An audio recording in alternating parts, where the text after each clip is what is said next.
Hello there and welcome back to Memory Gamma. Today we're going to be answering a request from one of our commenters, requested a look at a slightly deeper dive into a couple of cards. So thank you very much. We're going to be looking at Gowron and Martok for the Klingons. So I went through in the Q video, I went through into some deeper ideas and ways you can combine their abilities. I can't do this with every single faction because unlike the Q, who are only 5 cards, every other faction is much bigger, and going into that much detail over every single card would take me forever. However, in this instance where I can go through and do a couple of cards, I can look at the different versions of, and we can see which one works with what, and we can build up a couple of ideas. So we're going to start with locking in Klingon, and we're going to go Gowron first. So as you see, there are 4 different Gowrons. Technically it's 3 because this one here is a double-sided card. He is Captain Admiral. So our first Gowron, we've got skill 6 as an action. All of the Klingon ships at range 1 to 2 get an extra attack dice this round. Nice, simple, action you, everyone gets bonuses. No problems there. Now very good in a swarm build. Little swarm fleet you could have, lots of barrels, that can be your action. Of course, it doesn't affect his own ship, and it is his action. So obviously you'll want something that either gets quality from another direction, passive quality, or someone else giving him some sort of quality of his own. We've got Captain Admiral Gowron. The ability is exactly the same. The action is, if you haven't got a battle stations token, you can place a battle stations token beside your ship, and if your ship is a Klingon ship with a Klingon captain, you get an action bar action as a free action as well. Now, this is really nice. You can get battle stations target lock, and that makes a brilliant torpedo shot. You can go battle stations evade if you really need to survive. Klingons get cloak, so you can do battle station sensor echo. That would be a brilliant way of getting some additional maneuverability. What you can do nowadays, I will demonstrate for you very quickly. We're going to go for a Vorcha. Let's bring out the Matha, just because. Then we're going to go for Gowron. And then on the construction upgrade, we're going to put Dominion War Retrofit. Now, this ship doesn't have to cloak, because. So you get an extra shield. Nice. It adds battle stations to the action bar. Now you might be wondering, why would you need to have Gowron on board if you've got battle stations on the action bar? Because Gowron acts if you do not already have a battle stations token besides your ship. Plays a battle stations token. He doesn't say perform the battle stations action. Then you can perform an additional action from your action bar as a free action, which can be the battle stations action granted to you by the Dominion or Retrofit. Gowron only stops you putting the battle stations token down if there's one before you get to him. So if a friend gives you one, you can't use his ability. But because his ability is place a battle stations token, you can then use action battle stations off of your action bar as his follow-up and get yourself double battle stations tokens. Now you might think, why do I need this? Well,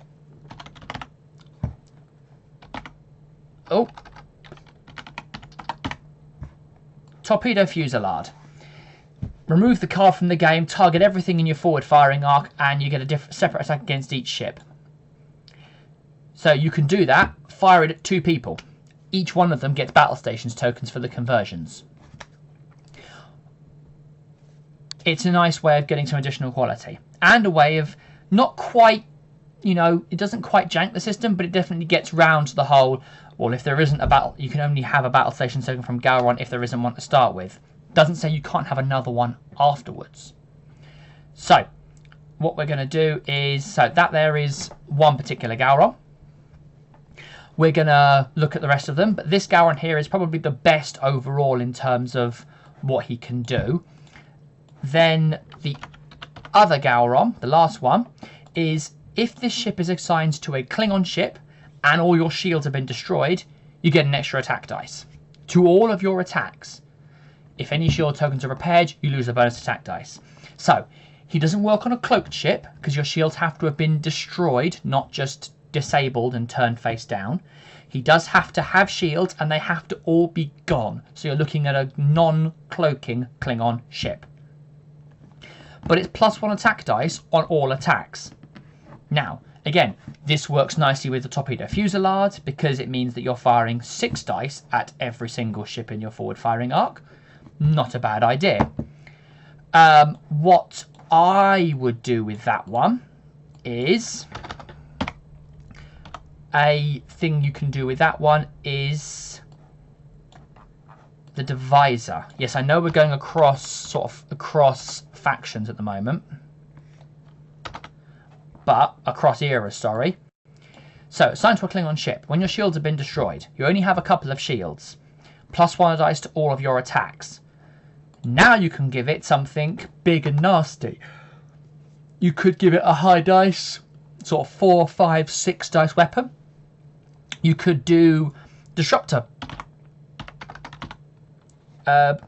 You could do Disruptor Sweep or Disruptor Blast.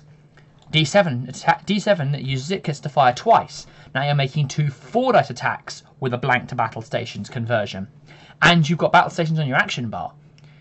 And also, if the enemy ships move greater than speed 3, you're adding a crit as well. So that could be 4 dice with a conversion and an added crit. Now, he works best, said, when the ship is sort of half dead. If you can work out a way to have your shields be destroyed for a bonus, you know, anything that discards shields tokens. So, you know, we want to discard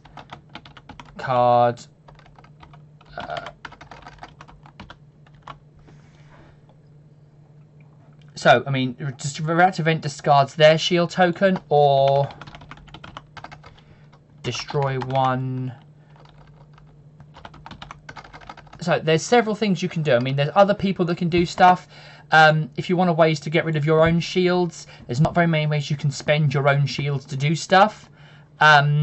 There's a couple of Federation captains that can do it, but this guy's also a captain and he can't do it to anybody else. But basically, this Gowron needs you to be getting into combat, taking lots of damage, and then on his retaliation, you know, he does extra damage. No problem there.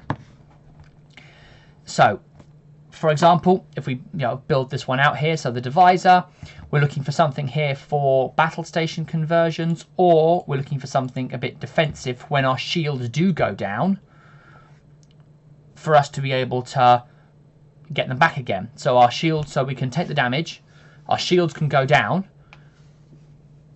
we do the extra stop with Gowron, and then we get our shields back again. So that we can, you know, have a bit of extra survivability. So again, Morak's in action, Tavana's in action, Bukar's a hull repair, Conmel's in action. You could have this Belana Torres at any time, once per game, discard a tech upgrade and get half of its value back as hull or shields. So we're looking for a 4-point tech upgrade. So we look for a tech upgrade that's 4 points to let us discard for 2 additional two shields back, which could be targeting systems, tritium intermix, EM pulse, anything like that. Dispersive armor would work quite nicely, because you could dispersive armor. The enemy attacks you. You use dispersive armor, locks their weapon value down to stop them from overpowering and wiping you out with a single shot, giving you more chance of surviving. You lose your shields. You've got your bonus dice. You double shot with Disruptor Blast. You give them the extra crit. You roll your 4 dice twice. You get your blank to battle station conversion. And then once the combat's over, in the end phase, you use Belana, discard the dispersive armor, and repair your 2 shields. You back up now to full. You've done your damage, you've done your hard hit, and you've come back again. If you want to do it even more, you can put Dominion Retrofit on here, giving you 3 shields for them to get through. Then she gets 2 of them back with dispersive armor, or you can throw on something well, it's rounding up, so you can put a 5 dice tech upgrade on there. So thruster, you can't have thruster efficiency, so you could have, I mean, you couldn't have cryostasis. You could use PSF if you don't want to use that, but it's a bit naff. Security sensors is not a bad idea. If an enemy upgrade or captain targets your ship, you get an evade token. That's every time it happens. There's no disable, there's no discard, there's no time tokens. This is just every time an enemy upgrade or captain targets your ship to do anything, you get an evade token. And then B'Elanna can once discard it for 3 points of shielding. So there you are, that works there. As a talent, you could now for a talent you could do anything which does damage to yourself. So you could have Long Live the Empire. It discards, you get bonus dice, and then you suffer damage to your shields or hull for each dice you added. Now again, that only works afterwards, so that's not so useful, but it's a good way of, I mean, if they're desperate enough not to shoot you, you can force the issue. You could do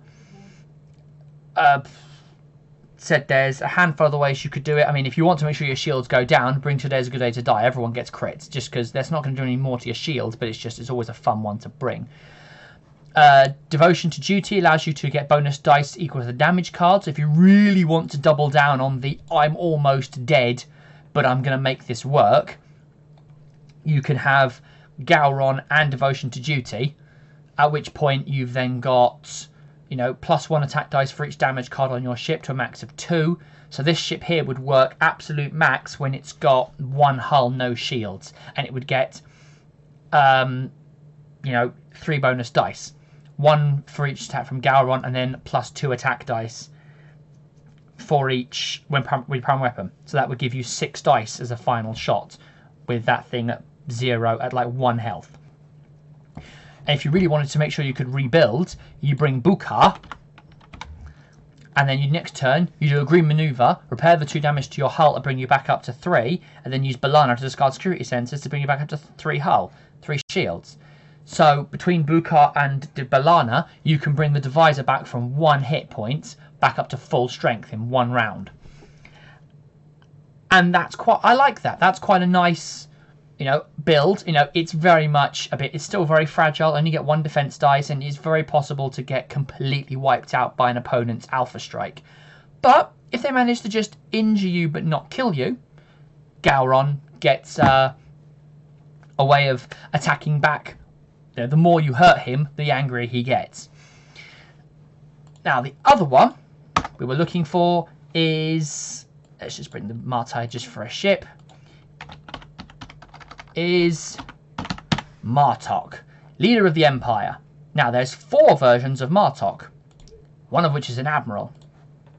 So the skill 7 is the admiral, skill 7 or a +1 admiral, and he gets the ability to gain an extra attack dice and lose 2 defense dice this round. You get a hit to crit conversion. So it's an action for 1 extra attack dice and a point of conversion, but -2 defense dice. So it swings and roundabouts. It's not a bad shout, but it's not a really good shout. Then you've got this Martok. This is your ship support Martok. All of your Klingon upgrades get 1 point cheaper. So a 7 skill 4 points. If you're bringing 4 upgrades, you've paid for him just in discounts. He gets an elite talent slot, nice, and his action is you can roll 1 less dice to add 1 hit. Basically, you may roll 2 less dice, to add 1 hit. If you have only Klingon cards, it's 1 less, not 2. So on a pure Klingon ship, Martok is action, set 1 attack dice to a hit, realistically, is what it boiled down to. You roll 1 less dice, but you add 1 result, which is the same as setting that dice to a hit, in effect. There's certain timing things where obviously you're adding 1 to the roll rather than having the dice, so they can't cancel the dice. They've got an ability to cancel the dice. They could cancel a set dice, but they couldn't cancel that with a normal thing. We've got Fleet support Martok, after you move, pick one friendly ship with a lower captain skill and give them a free action. He works quite nicely with the first version of Gowron we talked about that gives everything at range 1 or 2 a bonus attack dice. You know, he does that, there's his free, that's his action, or he does his normal action of, say, battle stations. Martok moves, Martok gives him a free action, he does Gowron, and it triggers for the fleet. That's a good little 2-ship combo. And then you've got the other Martok is all friendly ships at range 1 of yours with a lower captain skill all get +1 attack dice and reroll 1 attack dice this round. So he is quite nice. Now he's skill 9, which is brilliant, and 6 points. Now that action doesn't sound brilliant. However, it's every friendly ship at range 1 whose captain skill is lower than Martok. So you want to guarantee that? Bring skill Wharf, makes Martok skill 12. And then everything gets +1 attack dice and re-roll 1 attack dice this round. Now there is only 1 attack. So they go and get 1 attack dice for every attack they make. They get 1 attack dice and 1 re-roll. But it's a free point of re-roll and it's an extra attack dice for everything at range 1. That's not a bad idea. That's, especially if you're doing a big fleet. If you're doing if you were going to do a fleet of Barrels, a little swarm fleet, you bring that Martok and you bring fleet support Gowron. Both of them do their actions, and then everything is sucking up +2 attack dice this round, apart from their ships, which are only getting 1 each, because it doesn't affect his own ship, just like Gowron's ability doesn't either. So there's your thing. So if we have a look at this, so obviously this is just the Martok because we wanted a ship to do that. If we're going to do that, we'll do a... If we're going to do that, we're going to bring out his own ship, the Rotaran. Perform a second maneuver on your maneuver die with speed of 1 or a 2. Have an Orc's power token, and you can't attack. Getting out of dodge quite quickly. Now, if we're going to do that, we could do that. There's an action, however, so we probably don't want to be doing any of that. So we want to bring this Martok. So if we're flying these 2 ships together, he allows you to move, give Gowron a free action. So Gowron could go action devotion to duty when he's really, really badly damaged. And then Martok could give him action battle stations thanks to the free action he gets. Now, Martok is not an action. So he gives out free action. So we could have an action on, we don't have to worry about the Rotaran's action if we don't want it. We could do, we might not want to. Anything else we could do? It is a Barrel class, so Waylay's a nice one. You can't attack, obviously you can't attack after you've used that action. But Waylay is, after you make the attack, you get an additional movement. So it allows you to be more maneuverable in either, you can either do double maneuver before you attack, or move, attack, move. It gives you multiple options for ways you can be moving around the board more freely. Then we've got some attack upgrade. Now this one is a Barrel, so we could have thruster efficiency or enhanced thrusters, allowing you to treat reds as either reds as white or whites as greens, or do a bank maneuver and then do a 180. But you know, again, it entirely depends on what you want. If we're going to do enhanced thrusters, I would suggest we bring Leskit works when you reveal a red maneuver. So you do a red maneuver before you move, discard them to treat it as a green. And then if you're cloaked, you can perform a sensor echo. So the idea would be, now that there is, you perform a left or a right, 2 or 3, treat it as red. Now it is it's execute maneuver, so it doesn't work. Leskit doesn't work with that because he works before you move, and this one here is when you perform it. So after you've performed it, you then treat it as red to rotate the ship, which means that you then take an Orc's power token. So Leskit doesn't allow you to do that, but you could do anyone else that allows you to do stuff with Orc's power tokens. So, I mean, Chatag's a nice one. You could remove the Orc's power token you get from that to flip your cloak token back to the green side at the end phase. Tagreth is a way of getting battle stations before we had the Dominion War retrofit. Action battle stations and then an Orc's power token, which actually is not a bad idea. We could do that. We don't really want the enhanced thrusters in that case. So what we could, however, do is if we do thruster efficiency,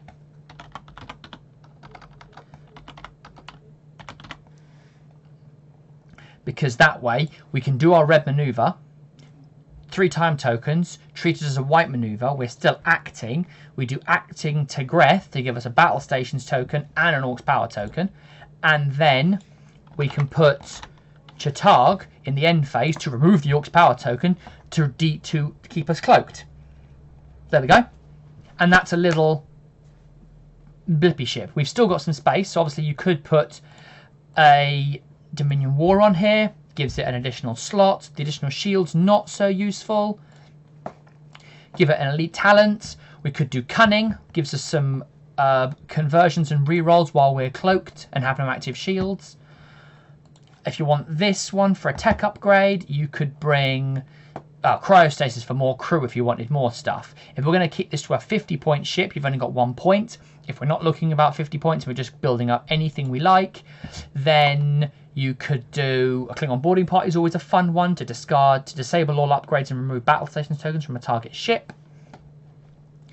Bow rack allows you to make the enemy re-roll 1 defense dice when you attack, and while he's not disabled, you can ignore enemy scan tokens in terms of defense dice. That's actually a really nice one to bring. When you're cloaked, you're getting 5 dice. The bane of your life is someone going, here's 3 scans, you've only got 2 dice now. Bow rack, you get to roll your full defense dice in spite of this. And then when attacking, you can disable him to make them reroll 1 dice of your choice.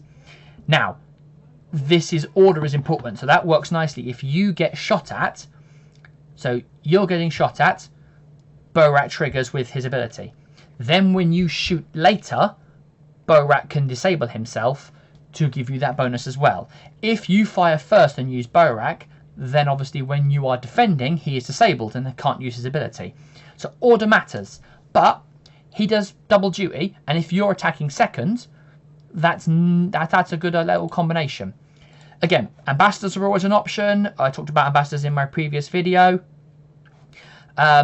You could do Camarag on Gowron to make the enemy have to fire at him to guarantee it triggering against his ability. And then obviously when they do finally kill him, the next time they fire at the Rotaran, they roll 3 less dice, meaning the Rotaran's likely to survive that shot. So that's not a bad shot, actually. That's not a little bad one. You target the big main ship. They either accept, the Divisor and them will then have a bit of a standoff and face-off. If they kill Camarag, which is entirely possibly, although you are likely to survive the first round, barring horrible, horrible luck, then obviously when they finally does get destroyed, the enemy loses 3 dice on the next time they fire, which will be against the Rotaran, meaning the Rotaran will be able to survive its attack while it gets into position. So, that's our Gowron and Martok.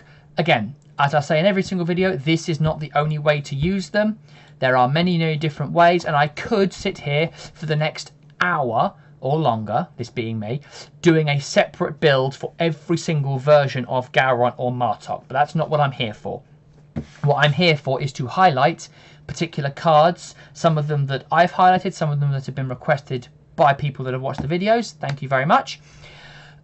And what we're talking about is just ways to use these cards. So, this Gowron is not a very widely used Gowron. The Gowron that gets used more often is the Captain Admiral version that can do battle stations in another action, which you can use with Dominion Retrofit, as I said, to get double battle stations token. If you're doing a 2-shot ship, brilliant.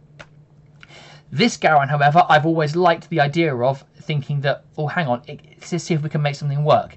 5 skill, 3 points, and it's every attack die. It's every time you attack, you get that bonus dice. So, between Balana and Bukhar and Devotion to Duty, you can keep yourself balanced at that point between alive and dead to get the most out of that ability, with the ability to go, okay, no, I really need to survive this. Balana and Bukhar both trigger back to full health. That's a full restore, effectively. This version of Martok is very much the most used version of Martok, just because it's a passive ability that targets a friendly ship that gives them free actions. Never a bad thing. My personal favourite Martok is the cheaper upgrade Martok. Stick him on a pure Klingon ship. Everything's a point cheaper. If you bring 4 upgrades, he's paid for himself. and as long as everything on board the ship is Klingon, his action becomes set a dice to a hit. You know, so you're rolling 4, 5, 6 dice or whatever. You're actually rolling one less, but you're getting a guaranteed hit in that. It just means your attack tends to do more damage. So, thank you very much for the suggestion for Gowron and Martok. If you have any further suggestions for cards that you want me to have a look at, a faction you want me to do a bit of a deeper dive into several of their special things, or if you want to see a different build with Gowron and Martok, then please put it in the comments. I'll read them and I will see what I can do. Otherwise, thank you very much.